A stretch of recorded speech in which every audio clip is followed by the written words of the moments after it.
Gotham Knights, the second to last ever episode after the show allegedly got dumpstered by the network and it was really bad again. The network are apparently switching to more boutique programming, like the show F-Boy Island, which is an American dating reality TV series in which 3 women are on an island with 24 men and they have to guess which ones are womanizers, the F-boys, and which are seeking a serious relationship from the women. If at this point you're wondering why the arts seem to be stagnating and why we seem to be going backwards as a species, the answer is yes. During this episode, we find out that Mrs. March was the real leader of the Court of Owls all along. She even had a special gold owl mask. She was using her husband as a cross between a patsy and a puppet, and he messed up one too many times, so in this episode, she poisons him. But he's immortal now after the magic rock treatment, so she's also going to bury him alive, and they have this conversation. You're pure evil. And you're just another man taking credit for a woman's work. What? Oh, shut up. Just shut up. They have at no point demonstrated him doing that at all. It appears in fact he was only acting under his wife's orders all along. You can't do that. You cannot have her use him as a frontman and then throw out these feminist mantras that don't even fit or make any sense in the context of the show. Again, I genuinely cannot tell if this is a sanguine attempt at feminism or a vicious parody of it. At this point, parody and reality are almost indistinguishable from each other. They just can't stop themselves on this show. I watched an interview with Natalie Abrams, the showrunner, and she, according to her, changed Harvey Dent's backstory so that he had dual personalities before he got the facial injury. You know, particularly this emotional journey for Harvey is one that we took sort of great care with because rightfully so, there's a lot of people who never appreciated in the comics that Harvey became Two-Face just because he was disfigured. And because that's really damaging to the disabled community, differently abled community. Not sure the correct wording on that. And so we really wanted to show like the sort of definitive origin story for Harvey Dent. And they did this instead of the original backstory for Two-Face of having the injury cause the split personality, because the creative team, get this, thought the original backstory reflected too badly on the differently abled community. They didn't want to link being scarred to mental illness, so it was instead caused by him being abused by his father as a child. So they were apparently fine with abuse being the cause for mental illness. Abuse kids are better to offend than the disabled, it seems. Maybe they have a lower score rating in the progressive stack. Make it make sense. Lots happens in this episode. For a start, Mrs. March reincarnates an army of Talon assassins, and that's just in the prologue. And the entire Court of Owls gets killed apart from Mrs. March.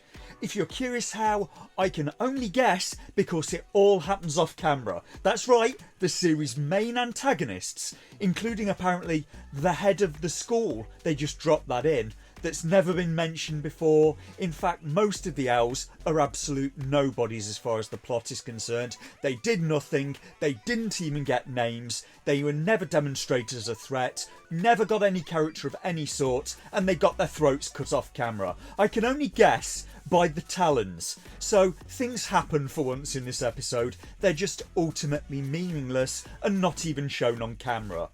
So how do we get to that complete nonsense? Well, we start off and Lincoln March has won the mayoral election off camera after Harvey Dent's parental scandal last episode, and the owls are reincarnating an army of killers using the magic rock juice, and this is heating up.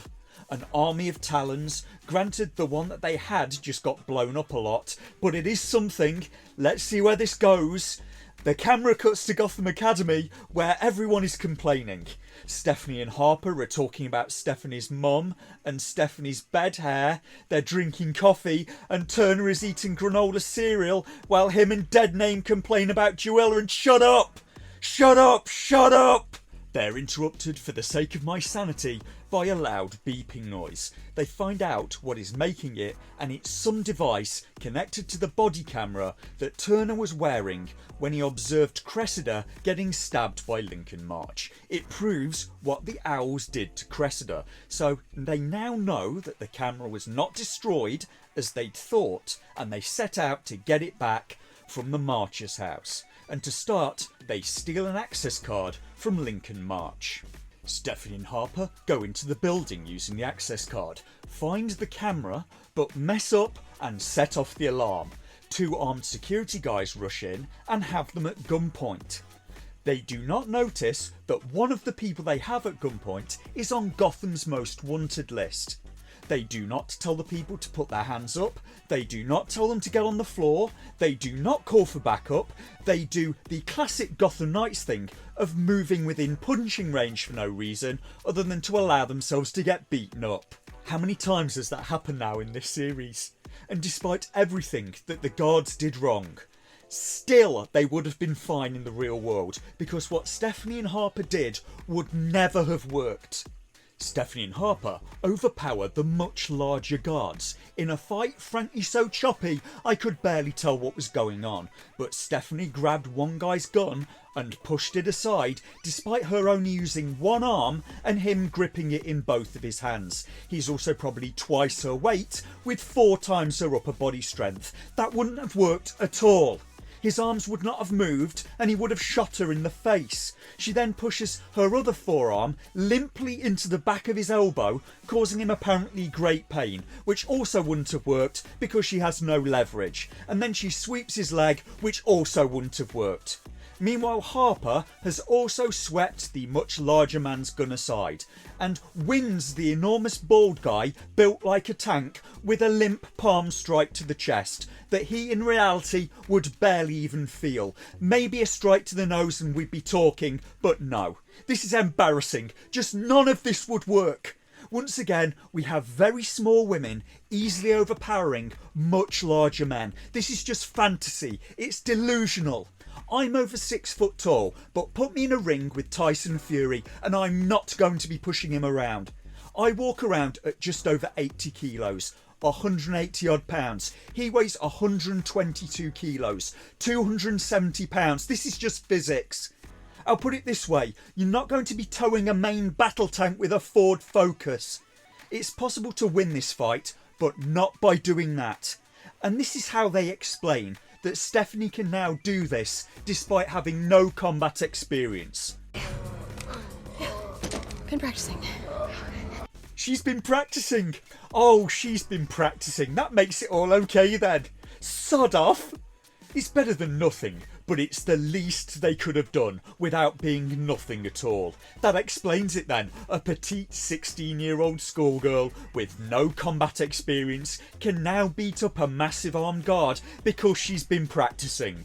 Despite winning the fight, they're still trapped in March Tower, now being hunted by armed guards. So in desperation, they get into the elevator and push a mystery button that takes them to floor N, a hidden 13th floor in March Tower. But now, I don't know if you kissed me because you wanted to, or because I just happen to be the last person your parents would ever want you to be with. I kissed you because I wanted to. So they're trapped in the tower, being pursued by killers, so this is obviously the time they used to flirt and talk about their kiss last episode. And shut up! Shut up, shut up, I don't care! This doesn't make sense. Your lives are in danger, the lesbian romance can wait until you're not about to die. Stephanie and Harper find the missing Brody here trapped in a coffin. They have another awful fight with 2 more armed guards. And where did Harper even come from?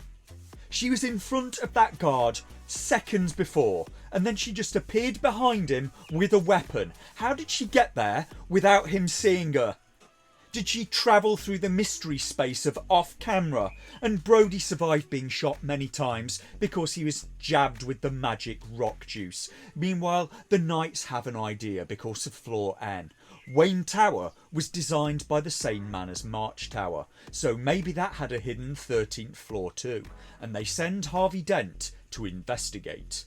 Brody decides to team up with the Knights and goes with them to their hideout at the bell tower. And don't ask how they got out of the building, because I don't know. They were trapped on the 13th floor the last time we saw them, but they got out somehow. It happened off camera. Brody tells them that the Owls are having a big party and where it's going to be, and all of the Knights except Joella decide to crash the party.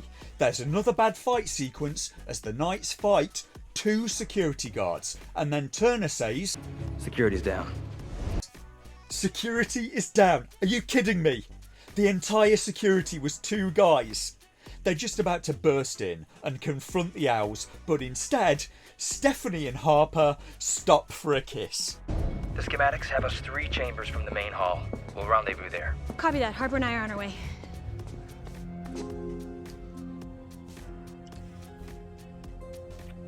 The fate of the entire city is at stake, and they just stop in a hallway for a bit of a snog.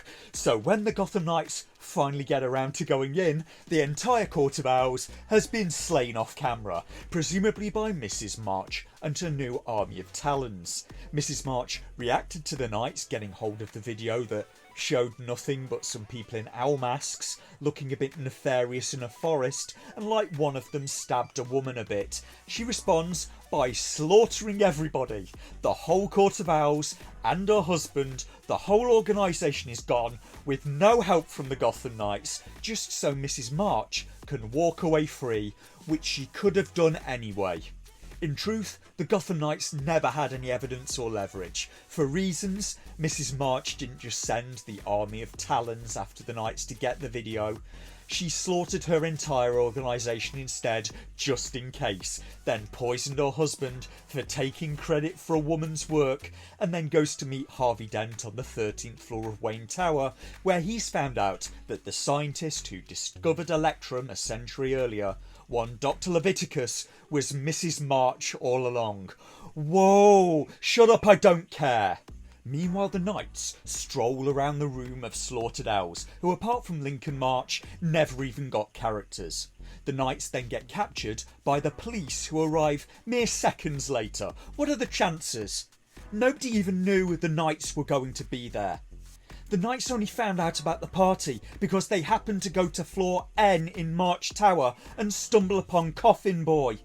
They walk in, and minutes later the police arrive. The Knights being captured is the result of pure coincidence. They could have written Mrs. March seeing the Knights go in on a security camera and calling the police so they got caught.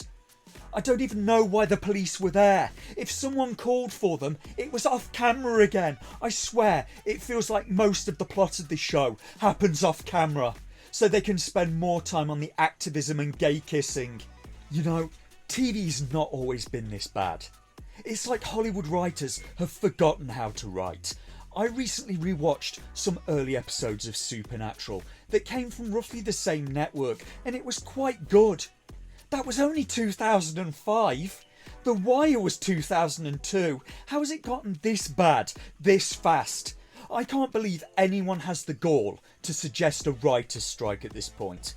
It's akin to hiring a cleaner, and instead of buffing the floor, they just use it as a toilet, and then threaten to go out on strike if you don't give them a pay rise. Meanwhile, Joella is with her mum. She finds out that her mum drugged Turner last episode and tried to sell him to the police, but Joella has gone back to not really being bothered again and does not even get angry with her mother. And when she talks about going to help her friends, her mum drugs her. So on to the finale, where Joella will probably save the day and go to break out the others. What a terrible episode of a terrible show. What a waste of money and acting talent. Why does this even need to exist? We're coming for them. We're coming for your children. We're coming for them. We're coming for them. We're coming for your children. We're coming for them. Maybe it's time we set a little trap for Crystal Cove's knob stealer. I'm a member of the Imperial Senate on a diplomatic... You are part of the Rebel Alliance and a traitor. Take her away. Yeah, Mike Hanlon said I had to go, said I had to get cleaned up. Alex! Hell yeah!